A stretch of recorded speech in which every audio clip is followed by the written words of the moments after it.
ভাগৱত যদি পৰীক্ষিত আৰু পৌৰ্ণবাদী ঋষিসকলৰ দৰে নুশুনো তেতিয়াহ'লে আমি ইয়াত থকা আৰু ঘৰত থকাৰ মাজত যে পাৰ্থক্য নাই। মই আপোনালোকক এটা কাহিনীৰ যোগেদি ক'ম আৰু লগে লগে পাঠলৈ যাওঁ। এখন গাঁৱত আজিৰ দৰে ভাগৱতৰ অনুষ্ঠান হৈ আছে। আপোনালোকে এদিনীয়া পাতিছে, তাৰ আকৌ 4 দিনীয়া পাতিছে। কিন্তু ব্যাখ্যাকাৰ এজনে প্ৰথম দিনা ব্যাখ্যাকাৰে ব্যাখ্যা কৰি আছে। আজিৰ দৰে চাউণ্ড চিষ্টেমো দিছে, কিন্তু কাৰোবাক ক'তো নুশুনি। ভাগৱতে যদি কয় কৃষ্ণৰ জয় হওক, ইমানেই হুলস্থুল হৈছে, তাত উল্টাকে শুনে বোলে অসুৰৰ জয় হওক। এনেকুৱা এটা ব্যৱস্থা। গতিকে ৰামাই সমস্ত আমি আজি ধেমালি জেগাত থকা নাই। আপোনালোকে ভাবিছে আমাৰ গাঁৱত আছো, আপোনালোকে ভাবিছে আমি ঘৰৰ ওচৰত আছো, আপোনালোকে ভাবিছে আমি নামঘৰত আছো। নহয়, ক'ত আছে? বৈকুণ্ঠত আছে, য'ত কোনো কুণ্ঠাবোধ নাই। কাৰ লগত আছে? হৰিৰ লগত আছে। কাৰণ হৰিয়ে কৈছে মোৰ গুণনাম শুনিম বুলি গম পোৱা মাত্ৰকে মই সেইটো অনুষ্ঠানত কাণ মেলি মেলি বহি থাকো, কেতিয়া গাব শুনিবৰ কাৰণে। মুৰহিদি জানিবা নিশ্চয় ভকত জনৰ জানা মই হে হৃদয় কেলৈ এৰা ভকত সমান সখী মোৰ ন আছে মই মহাভকতৰ ফুৰু পাছে পাছে। কিয়নো মানে নামঘৰতে আছো বুলি এয়া ভগৱন্ত নিশ্চিত মুখৰ বাণী। সেইকাৰণে বাপ আইসকলে মনত ৰাখিব, আজি নামঘৰত আহি কৃষ্ণ কৃষ্ণ বুলি কৈ অহা কাইলৈ যাতে গালি নাপায়, সেইটো আমি মনত ৰাখিব লাগিব। অকল নামঘৰতে আহি পেলাই ঈশ্বৰ বুলি ভাবিলে নহ'ব।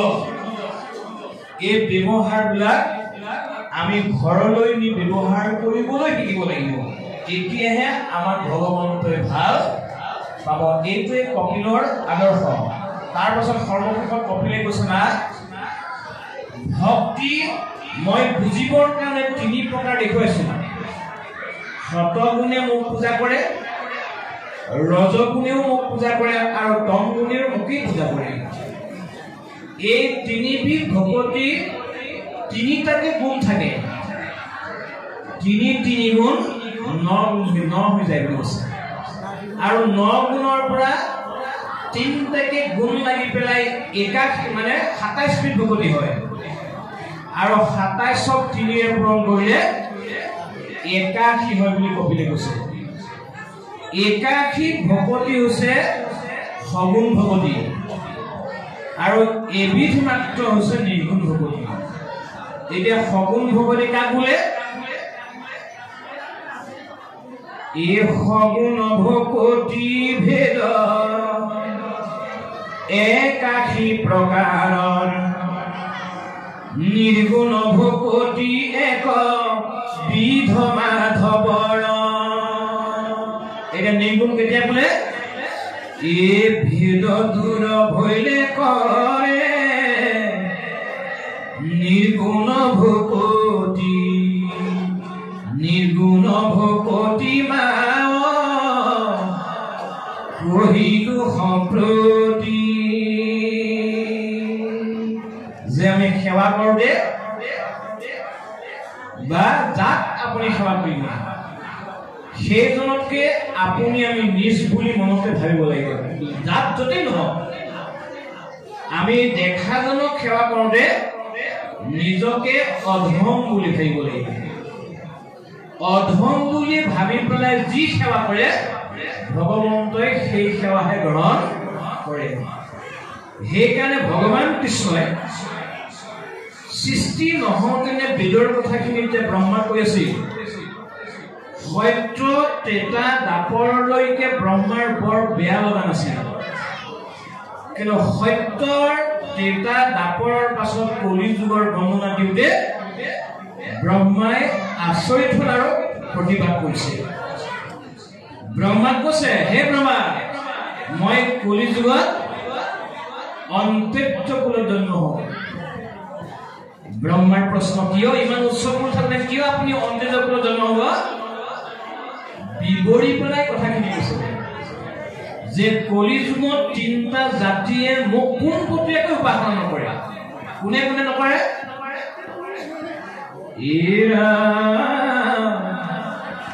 ব্ৰাহ্মণ, ক্ষত্ৰিয়, বৈশ্য, এই তিনি জাতি নুশুনিব মোৰ ইটো কথা কাণ পাতি। এই তিনিটা জাতিয়ে কলি যুগত ভাগৱতৰ কথাখিনি শুনিবলৈ বৰ ইচ্ছা নকৰিব। কোনে শুনিব? ব্ৰহ্মাই শুনিলে কোনে শুনিব? হেৰা ক্ষুদ্ৰ হবে ধৰিবে যত বেদনীতি আচৰিব নৱবিধ আমাক ভকতি। সেইকাৰণে সেয়েতো ক্ষুদ্ৰ কুলে হৈব মই জাত পৰমৰ হৈছ কথা কহিলো তোমাক। এইটো বাস্তৱ উদাহৰণ। নিজকে যি উৎসৱ কৰোঁ বুলি ভাবে সেইজনে ভকত সেৱা কৰিব লাজ কৰে, আৰু নিজকে উৎসৱ কৰোঁ বুলি ভবাজনে মানুহক হীনমন্যতাৰে চায়, আৰু নিজকে উৎসৱ কৰোঁ বুলি ভবাজনে এনেকৈ সকলোৰে লগত বহি পেলাই ভাগৱত শুনিব নোৱাৰে। এইবিলাক একদম পূৰ্বতে গোসাঁই কৈছে। গতিকে এতিয়া আমি প্ৰমাণ পাইছো এইটো কলিযুগ সঁচা। এয়া কলিযুগৰ প্ৰভাৱ হৈছে, আৰু কলিযুগৰ নিৰ্ণয়বিলাকে আজি আমাৰ কপিল প্ৰভুৱে মাতৃ দেৱহূতিক ক'ব লগা হৈছে। মনত ৰাখিব লাগিব যে আমি সগুণ ভকতি কৰিব। সগুণ মানে হ'ল আশা। আমি আশা নকৰিলে ভগৱন্তক কেনেকৈ পাম? আশা কৰিব লাগিব, কিন্তু আশাটো যে মিছা এইটো যিজনে জানিব সেইজনে নিৰ্গুণৰ আশ্ৰয় ল'ব পাৰিব। এতিয়া ধৰি ল'লো আপোনালোকক দিনটো আপুনি একো কাম নকৰে, যদি আজি ইয়াত আহি পেলাই টকা 1000 দি পেলাই কয় যে প্ৰভু মোক ঐশ্বৰ্য বহুলি দিয়ে, এইটো মিছা দিয়া হ'ব। আপুনি যদি কামেই নকৰে, আপুনি 1000 টকা দিলে গোসাঁই আপোনাক কিবা কৰিব নেকি বাৰু? সেইকাৰণে ভগৱান কৃষ্ণ অৰ্জুনক কৈছে, অৰ্জুন অৰ্থ যদি লাগে তুমি কৰ্ম কৰিবলৈ শিকিবা। কৰ্ম নকৰিলে মই কাকো অৰ্থ কেতিয়াও দিব নোৱাৰো। এইটো ভগৱন্ত নিষিদ্ধ লাগে। গতিকে সকামীসকলে কি কৰে যে ভগৱন্তক পূজা কৰে, কিন্তু মৰ পূজা কাম নকৰে। গোসাঁই ক'ত দিব দিয়ে? আমি ভগৱন্তক পূজাও কৰিব লাগিব, সমান আমি কামো কৰিব লাগিব। কিয়? কৰ্ম নকৰিলে জীৱই কোনো কাৰণত গতি লাভ বা এমুঠি আনন্দ খাব নোৱাৰিব। কৰ্মটো লাগিব, কিন্তু ঈশ্বৰক যাতে পাহৰি নাযাওঁ। সেইকাৰণে মহাপুৰুষ মাধৱদেৱে লিখিছে, হীৰাম ঐশ্বৰ্য বিভূতি বলসমে যিজনে ভজে নৰোত্তমে সিও ভৈলে মোৰ ময়ো ভৈ লুটাৰ বৈশ্য। এতিয়া আপোনালোকে চাবচোন বাৰু, দেউতাকে কাক ভাল পায়? যিটো পুতেকে দেউতাকক চাই দেউতাকৰ হাত বচন মানে সেইটো ল'ৰাক দেউতাকে কয় এইটো মোৰ ল'ৰা। কিন্তু আপুনি জন্ম দিয়া তিনিটাই যদি আপোনাক নাচায়, এটাই চাই দুটাই নাচায়, আপুনি কি ক'ব? এইকেইটা মোৰ ল'ৰা। আপুনি জন্ম দিছিল সঁচা, কিন্তু যদি আপোনাক আলপৈচান বা বেমাৰ আজাৰ মেৰামতি নকৰে, তেতিয়া আপুনি কি ক'ব? জন্ম দিয়া ল'ৰাটো ক'ব এইটো মোৰ ল'ৰা। ঠিক ভগৱন্ত তত্ত্ব মনত ৰাখিব। সেইকাৰণে ভগৱন্ত ভাল নাপালে, ভগৱন্তৰ হাত বচন নামানিলে, এবছৰৰ মূৰত 24 ঘণ্টা ভাগৱত শুনিলে ভগৱন্ত আমাক কিবা নকৰিব। এইটো বাস্তৱ উদাহৰণ। এই কথাবিলাকে অনুভৱ কৰি আমি পাৰিবাৰিক জীৱনত পালন কৰিব লগা কথা কেইটাকে ভাগৱতত উল্লেখ কৰিছে। আমি ইয়াক আলোচনা কৰি যিমান পাৰোঁ আমি নিজৰ জীৱন শৈলীৰ মাজত আমি ল'বৰ কাৰণে আগ্ৰহ কৰিব লাগিবই। ইয়াৰ পাছত পৰে কি কৈছে আমি অকণমান শুনি লওঁ।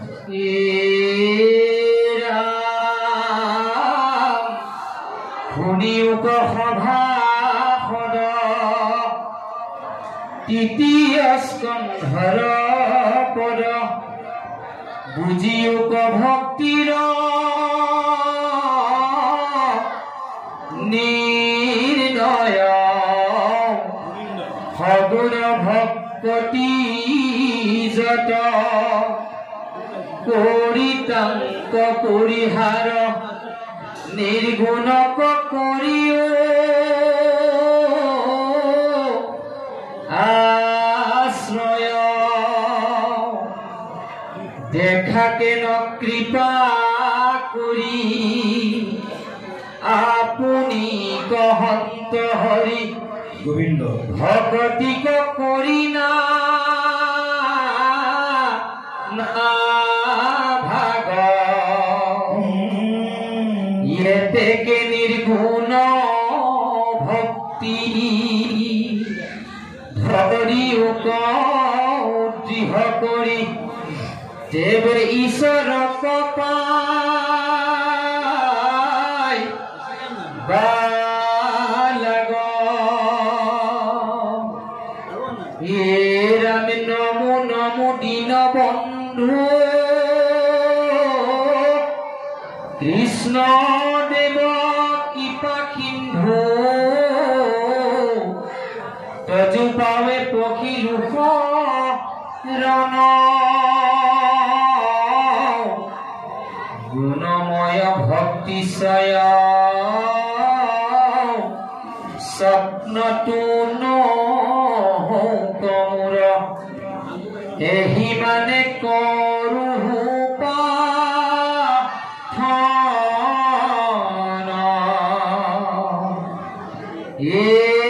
ৰাম কিন্তু তজু পদে নতি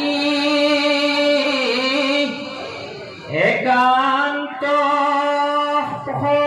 প্ৰেমৰতি ৰৌকমূৰ নৌৰৱান শ্যাম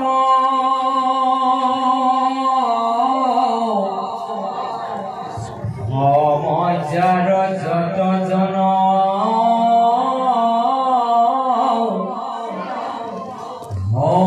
মাধৱৰ নাম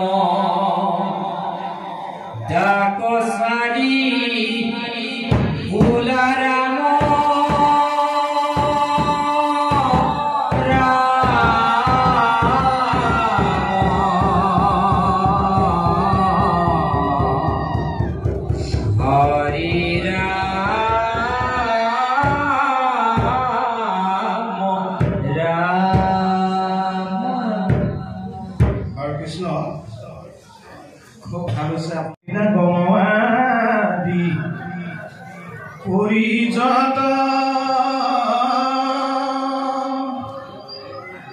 বিস্তৰ শাস্ত্ৰ নাহি কাজ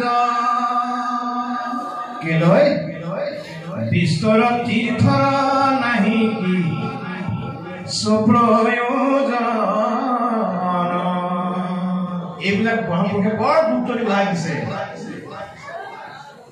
বিস্তৰ তীৰ্থ নাহি কি সুপ্ৰয়োজন সংসাৰ তৰিবে যেবে খোজা আপোনাৰ মুখ্যৰ হেতু দেবে কি বুলি কৈছে গোবিন্দ গোবিন্দ বেকত বোলাব কিমান ধুনীয়া কৈছে আমাৰ যে তোমালোকে বহুত কথা জানিব নালাগে কিন্তু গোবিন্দ নামটো নিজেই ল'বাচোন। অকল নামঘৰত দবাটো সোমালে নমস্কাৰ কৰিলে নহ'ব, আমি পাৰে ল'বলৈও শিকিব। আপুনি অতি আচৰিত, যদি আমাৰ ইয়াত কোনোবা মুছলিম ভাইসকল আছে তো মই নাজানো, মুছলিম ভাইসকলে যেতিয়া আল্লাহু আকবৰ বুলি ঘোষণা কৰিব তেতিয়া সমস্ত কাম ত্যাগ কৰি পেলাই তেওঁলোকে দোৱা মাগিব।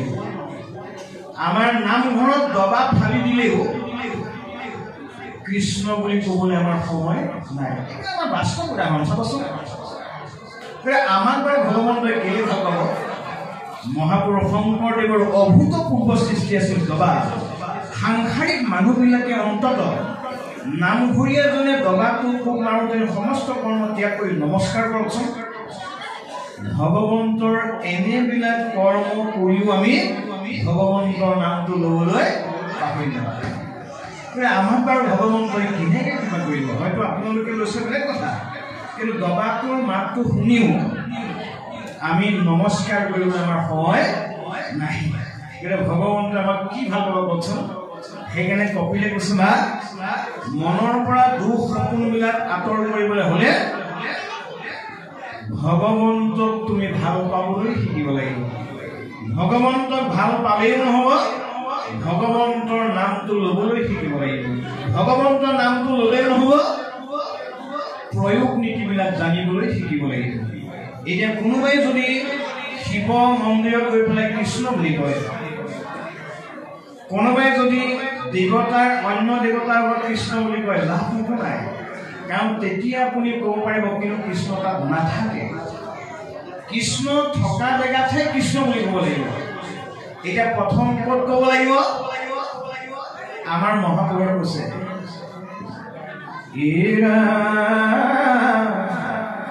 শুনিও মাধৱ মূৰ থাকিবাৰ স্থান কীৰ্তন দশম পুথি মূৰ্তিৰ সমান। কেলৈ? কীৰ্তন দশম পুথি থাকয় যথাত এ সাক্ষাতে মাধৱময়ী থাকিব তথাত। এতিয়া আমাৰ ধাৰণা কি হৈছে? আমাৰ ব্ৰহ্মাদান দানি গাঁৱত থকা ঈশ্বৰজন অলপ সৰু, ঢেকীয়া খোৱাত থকাজন অকণমান। আমাৰ ধাৰণাবিলাক কৈ গৈ আছে।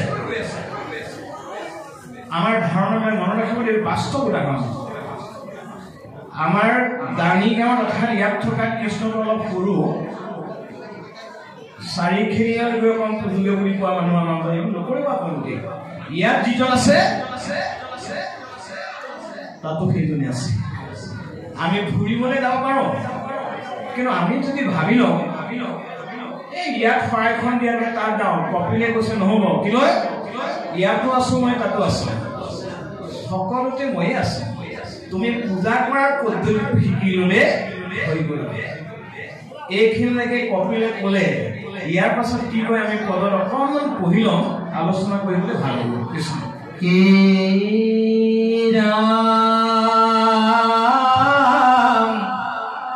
বদতি কপিল হৰি শুন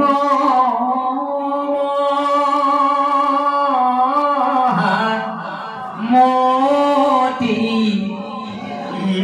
একবিধ মাত্ৰ কোনো নিৰ্গুণ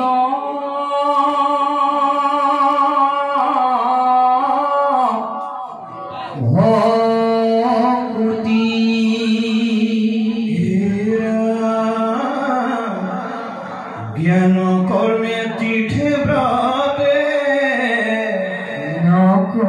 নকৰিয়া মন বুদ্ধি বিশ্বাসে লয়ো উমাত শৰণ মোৰ গুণ গুণ কছ গণেতে তীক্ষ্ণ নিষ্কামে মুহূৰ্ত যাই নিম জয় মন নিৰ্গুণ ভকতিয়েহি কহিৰো বুজাই মই সমে ইটো ভক্তি এৰা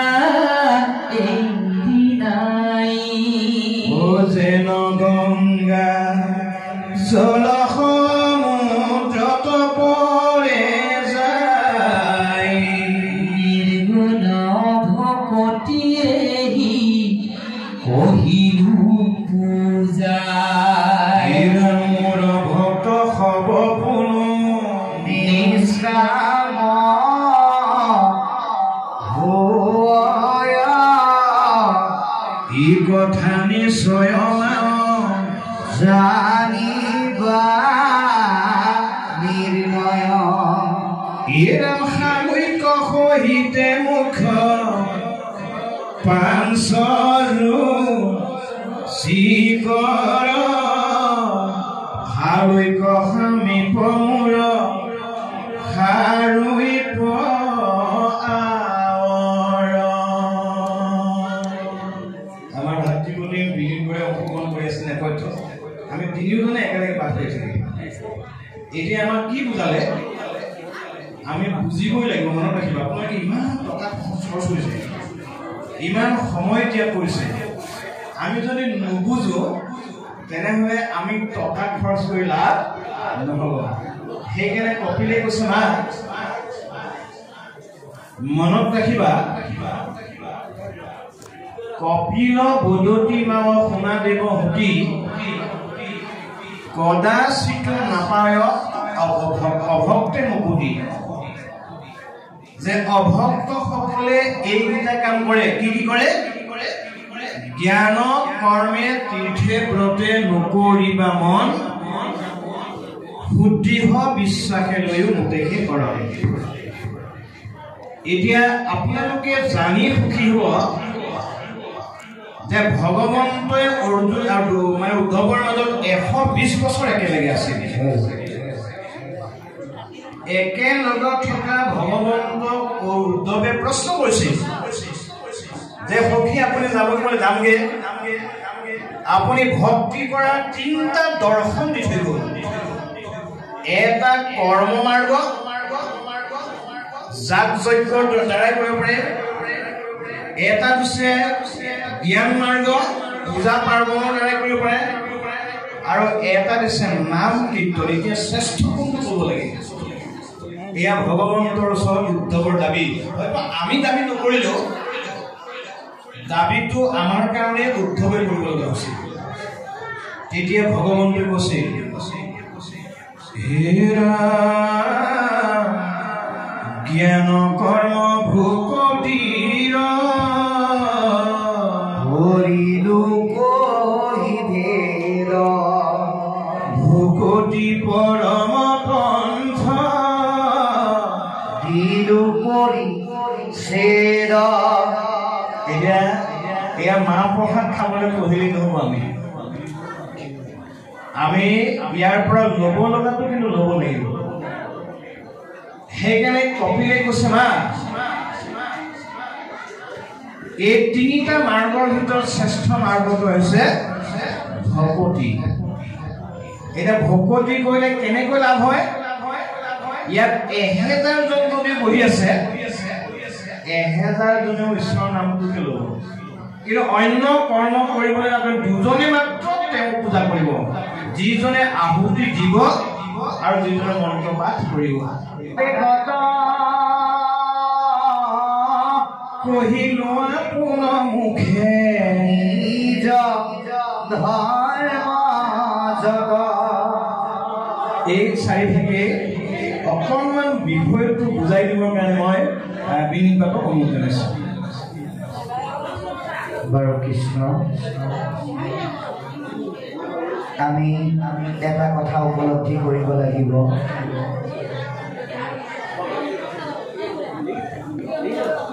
যে আন ধৰ্মে তন্ত্ৰে মন্ত্ৰে সিদ্ধ বহু হয়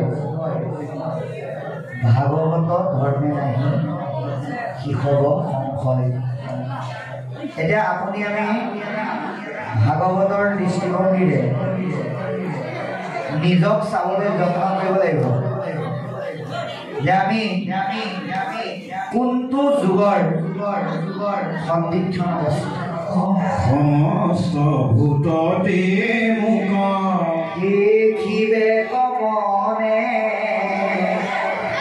বিষয়ত হোৱা সংগ দিবে যতনে সমানত মৈত্ৰীমূত শতকাৰ দৰিদ্ৰক দয়া কৰি বেগ বাৰম্বাৰ এই গীতা ভাগৱত শাস্ত্ৰ কৰি সঙ্গে মোৰ নাম কৰিবে কীৰ্তন।